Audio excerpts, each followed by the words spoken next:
everyone. Welcome to another quarantine edition of the Adam and Chris Show. I'm St. Adam. I'm Chris Malice. And here we are with another 5v5. And Chris, what is the topic? Metal albums that changed our life. All right. So, if you watched the other one we did months ago, you'll know we did some honorable mentions first. Chris, would you like to give your first honorable mention? My first honorable mention will be Life of Agony's The River Runs Red. The song This Time, great song, very good song about feeling alienated by one's father. Words and music, Method of Groove, fucking killer song. It's a lot of their music after that album kind of went lighter. It's a really good it is a really good, I guess you could say, urban metal album. It's made by guys from New York. They're not singing about slaying dragons. They're singing about real life issues. Killer album. I don't think they've ever topped it. They did a tour just doing that album a long time ago, about like a few years ago. I would have killed to see it just to see them play those fucking songs. It's my favorite album by Life of Agony. I've had a couple of their albums afterwards, which I thought were okay at best, but that's one of my all-time favorite albums. Okay.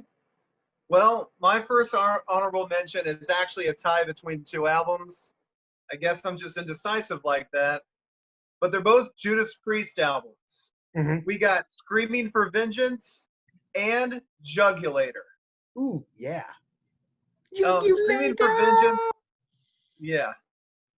Screaming for Vengeance to me is just my favorite of the Halford Judas Priest years. I think Priest was, at least to my knowledge, and from what I've heard, the first band to do the twin attack on the guitars, like twin guitars just going at it. It really shaped a lot of bands, even the bands I've been in, because I've always thought there should be two guitar players.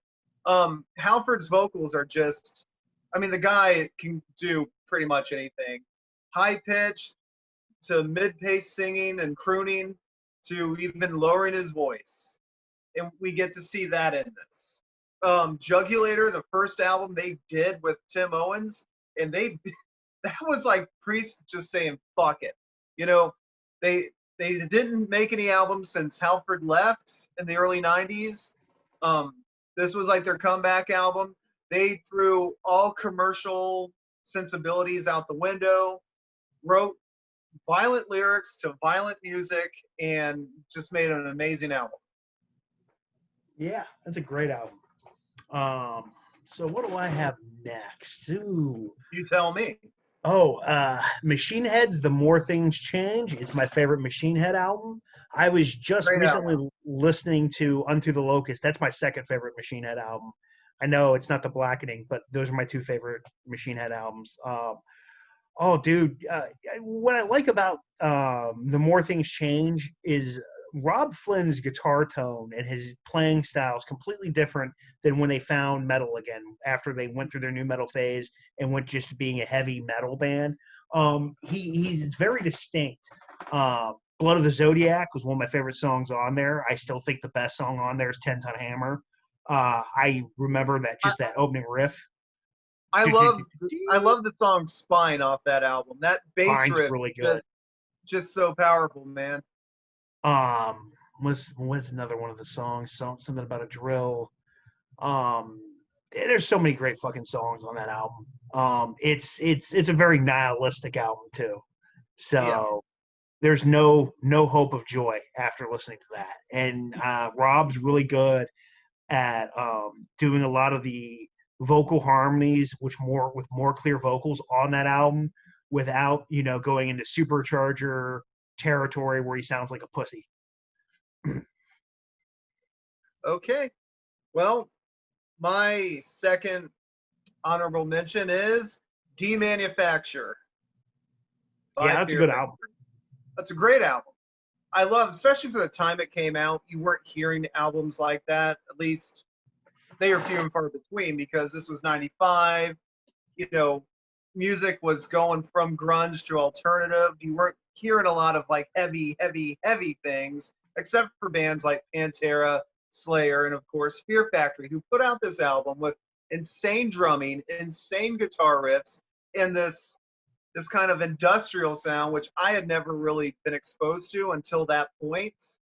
And of course, Burton going, and Burton really deserves credit for this style. I think he's the first one that I've ever heard do it, screaming, throughout most of the song, but then singing like the chorus. But the way he does it is like, and he'll use vocal effects and stuff, but the way he does it, they actually put it in Revolver magazine. It was like the way he sings almost sounds like he's doing like a Depeche Mode cover band. So he goes from like just this death metal scream and growl to, very melodic, very, sweet singing.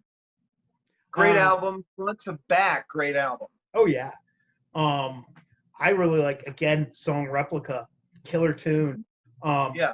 My favorite album by them. Big single.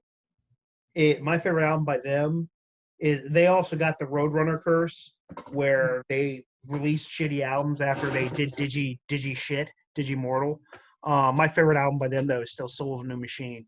And when they got on a different record label, they did start batting it out really well later with Archetype. Yeah, Archetype was like the big comeback album. Yeah, and it was a good album. Mechanized was the big return of their original guitar player, Dino. Now, again, bass player and drummer weren't included in this lineup, but it was still a great album. Yeah. I mean, yeah, we could do a whole video on like the legal troubles of Fear Factory, especially right now, but let's not go negative. Let's think of this album. Very good album. Very, like they said, they wrote part of it during the LA riots. So you get to see that with certain songs. And then songs like Zero Signal, Burton said he wrote that while tripping on shrooms or acid. It was one of the two. In Germany with some random chick that he met. Right. There's a kaleidoscope of topics on that. And it still ties together with this industrial metal sound and kind of almost like this Terminator-esque feel to it. Mm-hmm. All right. So, back to you. Pantera's Great Southern Trendkill is my favorite Pantera record. I grew up on Pantera. Pantera for a long period of time was my favorite band. Great Southern Trendkill was my favorite album by them.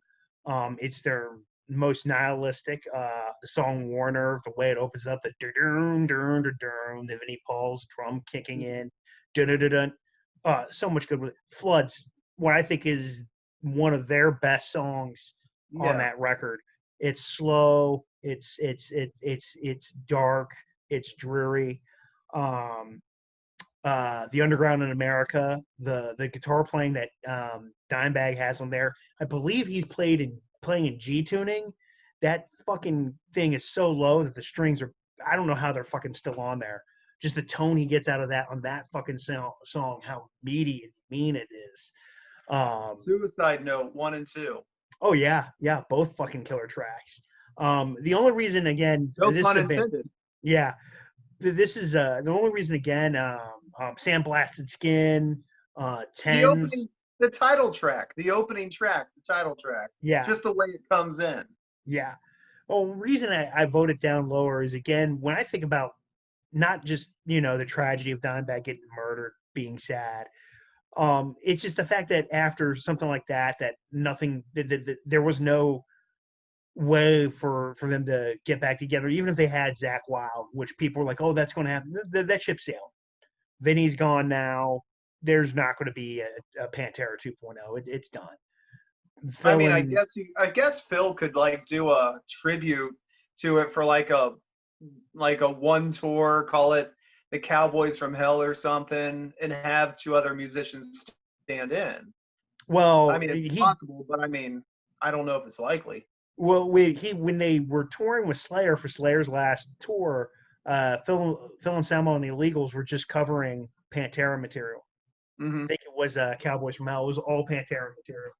I'm sure it would have sounded really good, but sometimes, man, it's the right people at the right fucking place, all agreeing on the same thing to make something creative. And Dimebag and Vinny are two of the most talented musicians there were. Is just a drummer and a guitar player, and they were always able to feel off each other.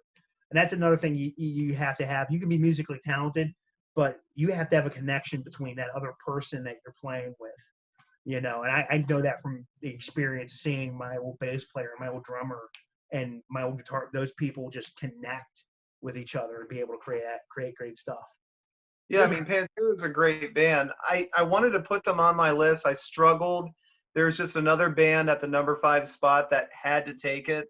But I would have put Cowboys from Hell on there, you know, as opposed to Great Southern Trendkill, just because I love that more thrashy sound of theirs on that album.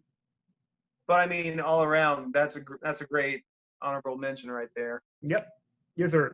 My number 1 honorable mention isn't so much a metal band. They're more hard rock, but I mean, you talk to metal fans, most of them are going to like them. So the album is Dirt by Alice in Chains. That's a great album. That's a killer Just a album. great album. The first CD I ever bought until I had a CD player, I was just buying cassette tapes. So that was like my first CD. And I mean, just the stuff they do on that, it sounds almost like a greatest hits album. Every song is so good on there. You know, what can you say? Just everything works. Every little note and every instrument just fits together. Then with Lane Staley singing over top of it, backed by Jerry Cantrell, such a hypnotic sounding album. Oh yeah, it's strange. My 2 favorite tracks off there are not their 2 most popular. I think they definitely weren't radio hits. Are Junkhead still number 1, my favorite track off there, and Hate to Feel, hands down. Fucking love those 2 songs. And there's still a bunch of other really good songs on there. But those 2 just really stuck out to me. Okay, all right. Well, so there's our runners up. So let's dive into the list. Who do you have at number 5? Emperor Anthems to Welcome at Dusk. I love Emperor. They're my favorite black metal band. I think they're the best black metal band. We can have debates on all the other guys that tried to impersonate them that got bigger, like Cradle of Filth and Demi Borgir. With Emperor, it was just raw talent, raw skill. I think they were able to produce a sound that was still, with the synthesizers and stuff and the keyboards, still very creepy. When you put keyboards in a metal atmosphere, if you look at Cradle of Filth, there comes a point where it just sounds like, you know, you got an opera playing over guitars. Where with Emperor, it still sounded dark and nihilistic. It was just great. The 2 tracks that stuck out the most to me are With Strength I Burn and Thus Spake the Night Spirit. Killer album, great guitar tone. Aishan's vocals fucking sound like a demon, like pulling its own fucking tongue out. It's great. Well, I mean, yeah, I've never been the biggest fan of black metal, but I've always respected Emperor. Yeah, they're very talented. You cannot debate the talent. You could debate, I don't like that style of music. You could debate, like, vocally, you're not a fan of that style of vocal. That's all personal taste. You cannot deny the talent that's there. Yeah.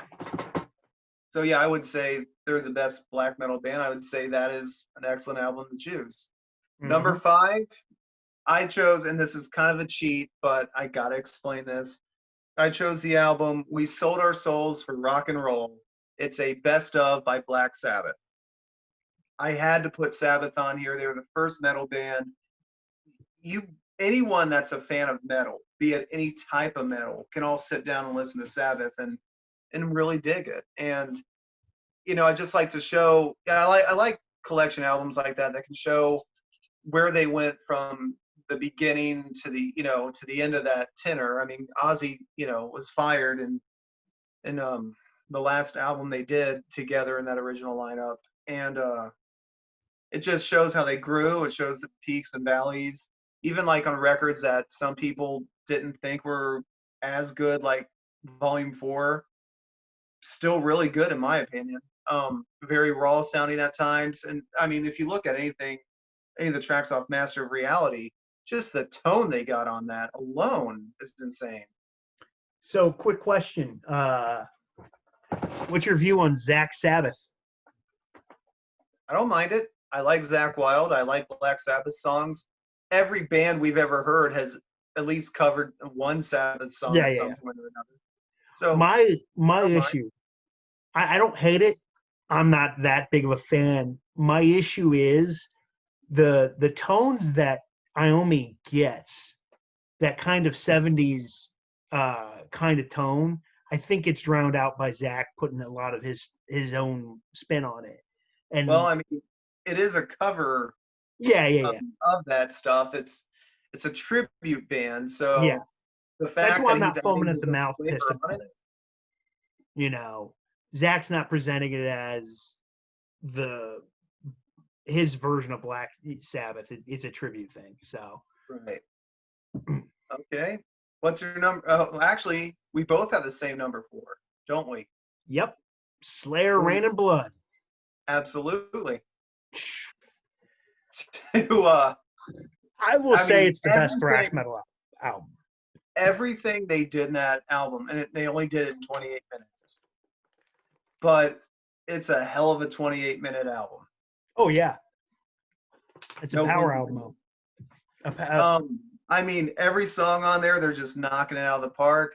They had no fucks to give. I mean, Slayer really never had any fucks to give, but it really showed on that album.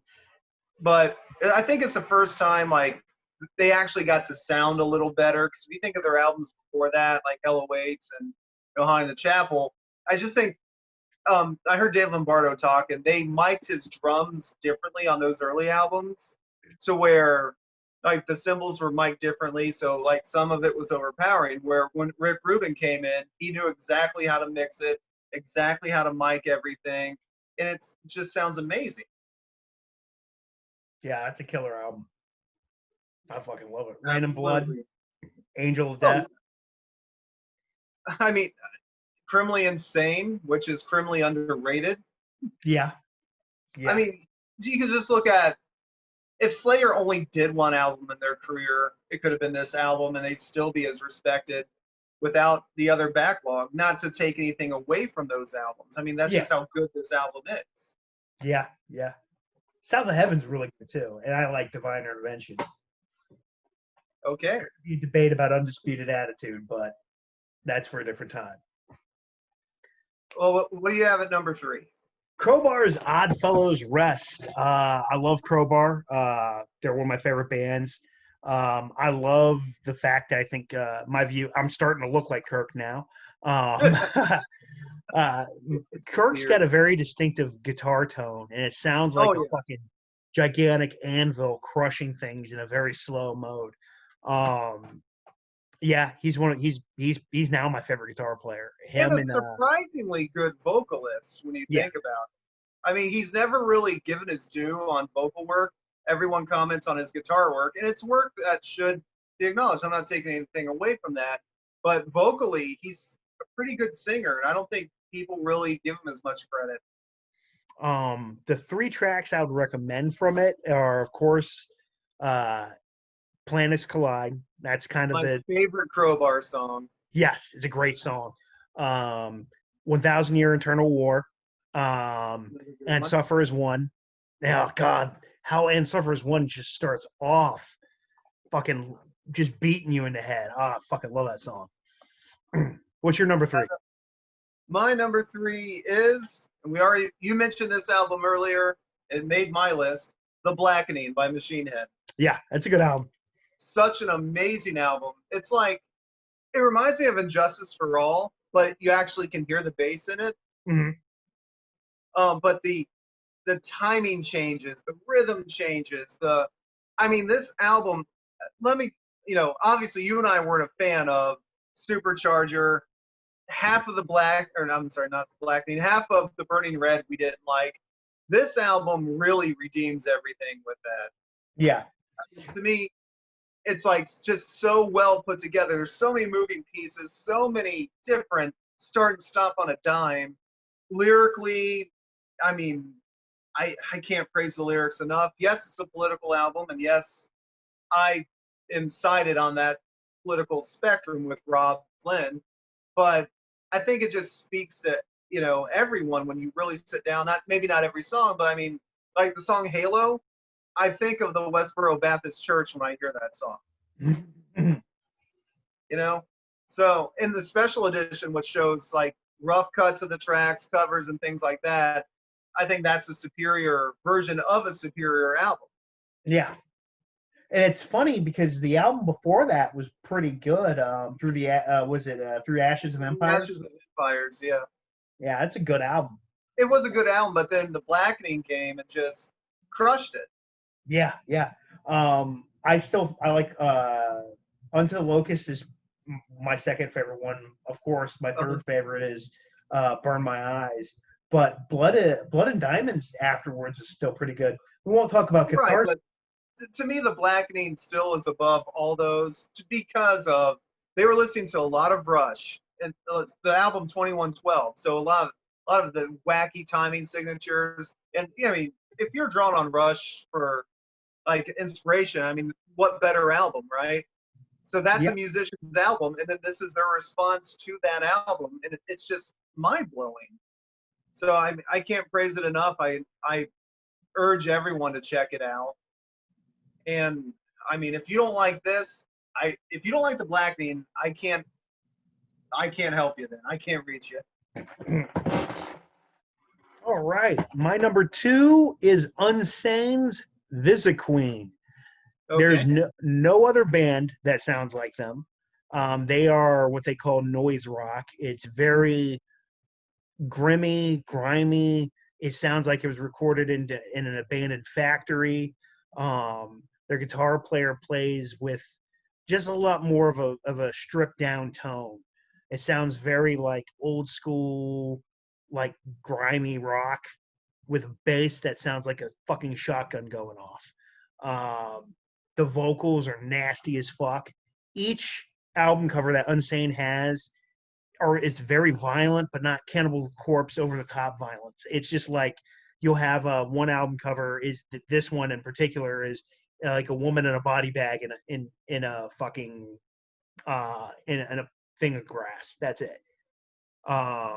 They had another album, Occupational Hazard, was just like a wall with a little bit of blood on it, and it's just very minimalist. The song Against the Grain off there, very good slow start. Last Man Standing, fucking awesome heavy beginning. East Broadway, love that fucking tune. And This Stops at the killer fucking song. It's This Stops at the River. I had a brain fart. Killer fucking song. Great album. Everyone should listen to it. Everyone should see them live too. They're intense as fuck, and they're just a 3-piece: guitar, vocals, bass, and drums. That's it. Very minimalistic, and it works for them. Good choice. My number 2 is Rust in Peace by Megadeth. Yeah, it's a good album. Such a good album. I mean, even people that don't like Megadeth have been telling me, yeah, I don't like Megadeth, but I like that album. Or they may not care for Dave's vocals, but they're like, that album just, is insane. And it is. I mean, like, he's got songs he cuts in half, but they still, tie together overall, like Holy Wars, The Punishment Due. Holy Wars is about, the Holy War he kind of started over in Ireland when he said, give Ireland back to the Irish. And he's like, the club is half full of Catholic kids and Protestant kids. He's like, I didn't realize what I said. Started a fight. But then he also, The Punishment Due is about Frank Castle. Mm. But it ties together so well. I mean, like, you do the one, then the other, then they come back. It just ties, and it's so good. I mean, Hangar 18, there are 9 guitar solos in Hangar 18, and every one of them is great. Yeah. Take No Prisoners, a song so good, ECW used it, and I'm talking the original ECW. Yeah, the best ECW. Not the Vince one. I mean, that's just one of those albums you can listen to start to finish, and everything's good. Like, even songs that people overlook, like Five Magics. I'm like, why would you overlook Five Magics? It's insane how good that song is. And then the final track, you got Rust in Peace, Polaris, Rust in Peace, and just the way it starts in that guitar riff. Dave's so good at writing these riffs that just creep and crawl and shred at the same time. Dawn Patrol, vocals, bass, and drums. And at that point, I hadn't heard that in music until I discovered that song. I mean, now you get a little more stuff that's, they may take out the guitar and play the bass, but we didn't have that back then. So Rust in Peace, and even the cover of that, I mean, it's just great with Vic with the jewel over the alien in the tube. Yeah. That's a killer album. I like that one, Peace Sells, and Euthanasia. There should be a parody album called Peace Sails. Just like Vic on a boat. Peace Sail. Who's flying? And he's in full-on retirement gear. Yeah. All right. Hit me with your number one. Biohazard's Urban Discipline. I'm a huge Biohazard fan. There was a point in my life where I can be a pretty negative guy, but I was I was starting to go down that hole of negativity where your outlook's not so positive towards different groups of people. And Biohazard, their songs about diversity and overcoming very strong odds really pulled me out of that. Was that when you were younger and working at White Castle? No. This is just out of high school. A little bit beforehand. I mean, I started really liking them in about probably 9th or 10th grade, and then they became a thing that I really started listening to more and more. It was one of the album that had just come out was New World Disorder. I fucking love that album. I've had it like 3 times. I'm actually surprised New World Disorder wasn't the album that you picked for your number one, because you introduced me to that album, and that album was just, I'm like, I had never heard. I think I heard Biohazard before on like the old Punisher film, but I mean, like, when that just opened up a whole new, level of what they were capable of. With Biohazard, if you look at so after they did New World Disorder, they did Uncivilization, which is still a really good record, but that had a lot of guest stars on it. Jamie from Hatebreed, Phil Anselmo, and it's a good record. But when they came up to Kill or Be Killed, because they of course did, have that rap element to it, they were a mean hardcore band when Kill or Be Killed came out. They were just a mean, nasty, get the fuck out of my way hardcore band. And then Means to an End, they finished off, I think, pretty good on top. But Urban Discipline has some of their classic tracks. Punishment, which is a great fucking song. Chamber Spins 3. Wrong Side of the Tracks. One more. Shades of Grey. Those fucking songs are great. I love how Shades of Grey starts off too. I've been watching on YouTube a lot of their recently live concerts and stuff that they played live. I miss them being around. They did get back together with someone replacing Evan a while ago. I think about 2015. I really don't know how you could replace Evan. He was like the backbone of the band. I think it was him and Billy. I think Evan just got tired of playing music, just going on the road. And if you go on the road for so long, it happens. But Billy I met when they opened for Clutch years ago, and I said something about how the positive impact of his music, and he told me, "Oh, that's what I do this for," and it kind of like my heart like blew up. I was like, "Oh, that's great." And to me, that's what this counterculture movement. Right. I got something in my eye. That's what this is about. We're supposed to be doing the things that the fucking mainstream, the pop stars don't. We're supposed to act the way that they don't. We're supposed to be the voice for the voiceless. I think they're very good at doing that. So Urban Discipline, one of my favorite albums. Well, great album and great way to describe it. And of course, my number one is Master of Puppets by Metallica. To me, it's the perfect album. It has everything I think a metal album should have. It's the measuring bar that I use when not only listening to other albums, but writing music of my own. You know, let's look at it.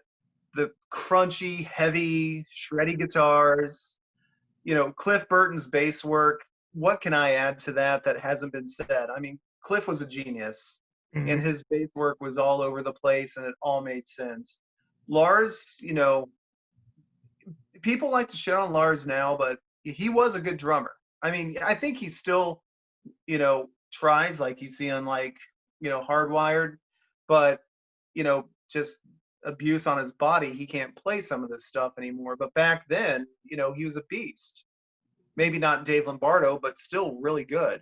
You Yeah. put that all together with Hetfield's lyrics, front to back. This album is amazing. Opening track, Battery. Yeah, it starts off acoustic and then it becomes crushing.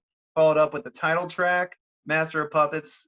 Not only a thrash metal classic, but a metal classic overall. You know, you follow that up with the thing that should not be, and that's Metallica experimenting with doom metal right there. Yeah. Yeah. You know, you go to Sanitarium, which followed the previous work on Ride the Lightning with Fade to Black, a soft song that grew heavier and heavier till it's all out insanity. You know, you go to Disposable Heroes. My favorite track on the album, hands down. Yeah, and you know, some people are like, "Oh, they wrote this and they don't respect the military." But let's, you know, look at what they were watching when they wrote that. They were watching Full Metal Jacket, and then they write they write the line, "I was born for dying," and I'm like, that is such an impactful line because some people act like that's what military's for. You know, especially if you're infantry, you're on the front line. You know, you're here to hold the line. If you die, you die. And I'm like, that's fucked up. And James really nailed that home with that. Um, Leper Messiah, you know, I love when someone, you know, takes the piss out of evangelicals, especially in the 80s when they were ripping everyone off. Yeah. We got Orion, probably for my money, the best instrumental Metallica ever did. You know, and when you look at like their symphony album S&M, where it's them playing with the San Francisco Symphony, there's, you know, the one that came out back in '99. There's the one that's coming out here, like in a month or two. Both times they cover Call of Cthulhu. I'm like, no, it should be Orion. Just the peaks and valleys of that song all by itself. And then Chris, what do you close that album with? I forget. Damage Incorporated, Yeah. Yeah. which I watched I watched a show of theirs on the on YouTube. It was like from the tour, and they close the last two songs they play is I'm sorry, not Disposable Heroes, Damage Damage Incorporated. Incorporated, and Fight Fire with Fire. Now imagine seeing Metallica in the '80s, and you know they open with Battery and they close with these two songs as an encore. I'm like, holy shit! You know, what more do you need? So yeah, I love the way this album's mixed. I love the way Hetfield's voice sounds on it. Um, to me, it's just all around a great album. And yeah, back at that time when they made this album, radio would not touch them. Yep. MTV would not touch them. Here's my thing with when we're just talking about great closing tracks. Um, Damage Inc. is good. My all-time favorite Metallica closing track is still Dyer's Eve off Van Justice for All. That is a mean motherfucker. I am in hell without you. Yeah, that was their angriest album. I mean, because Cliff died on the tour for Master of Puppets. So, I mean, think about it. They're touring on an album that was their best, even at that time, and even still looking back, I think it's their best album. It survived all these years as like one of the best heavy metal albums on any list people make. You're riding high in your career, bus accident happens, kills maybe note for note the best songwriter in the band. Yeah. Your good brother, you're looking at his, you know, legs sticking out from under the bus, and you soldier on. You bring in Jason Newsted, and you know, I'm not going to defend the way they treated Jason when they brought him in. I think it was horrible, but they soldiered on and kept it up. And Puppets is, everything about it's great. Even the cover. I love the cover of the book. I'm sorry, not the book. The album. They actually got a guy who used to do art for like novels and shit. The guy, I was reading an article about this, did the artwork for the book, The Island of Dr. Moreau, and he did Master of Puppets. And if you look, like all the little things in that with the hands coming down from the sky over the graveyard, the soldiers' graveyard with all the crosses. There's like one that has a pair of dog tags hanging off it. There's a helmet. I mean, there's all kinds of little things in this. So I'm like, that's great. There's all kinds of little notes and things you can pick up in the album, and then the cover itself has that too. And then on the back, when you open it up and like you see the crowd that they were playing in front of festivals, thousands of people, and you're like, and radio wasn't playing them. I have no idea why. Because it's too heavy. So the view of the record industry is all the things that the counterculture metal movement bring are not acceptable, especially at that time. So no matter how popular it gets, they weren't going to fucking play it. There was a long-standing period of time where Sabbath got next to no radio play. Slayer never got radio play. My view is fuck them. You don't like it, cool. You're not in the club. Well, but you see, and I had this debate with someone that they were bringing up some bands, and I'm kind of shitting on them, and they're like, you metal elitists are all alike. I'm like, well, think about it. The bands you listen to want the imagery of one of these heavy-ass hardcore bands.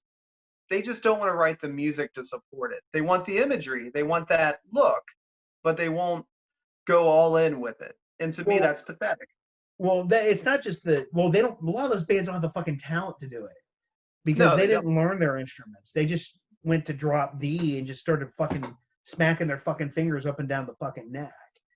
They never learned anything like fills or anything like that. It's just da da da da da da da. 3 Days Grace. They want the image, but they don't want the fucking heart of it all, and they don't want to have to do the work. Which means if you're going to be a heavier band, this is something I know from fucking experience for 15 fucking years. You're going to be playing in front of fucking 15, 20 people for fucking years. There's going to be a while where you're playing in front of just a handful of people, The same people. Huh? Not just a handful of people, but the same handful of people for some shows. Yeah. Because, you go to these local shows with, a lot of these bands. You see a lot of people and you see them at every show. I get it. But you know what?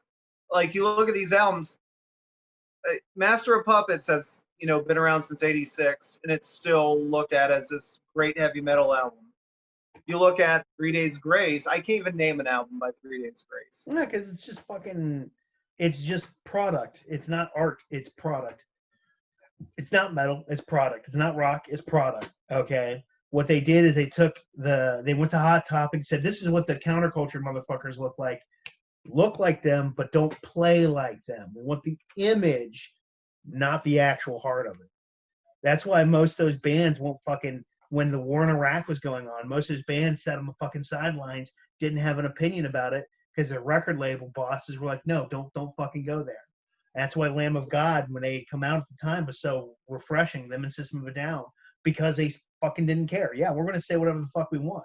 Well, System of a Down had the luck of being, produced by Rick Rubin. Rick Rubin don't give a fuck if you like him or not. He produces fucking brilliant album after brilliant album. So what the fuck are you going to say to him? Well, I can't really add to that. Yeah. All right. Well, didn't he produced Public Enemy, Johnny Cash, and Slayer. Okay, if you produce those three fucking people, you can't say shit to them. I produced the new Lil Wayne album, the new 3 Days Grace album. Yeah, go fuck off. With your boring fucking music. All right. Well, there's our 5 albums that have changed our lives, made us look at music a different way, made us look at new possibilities of music.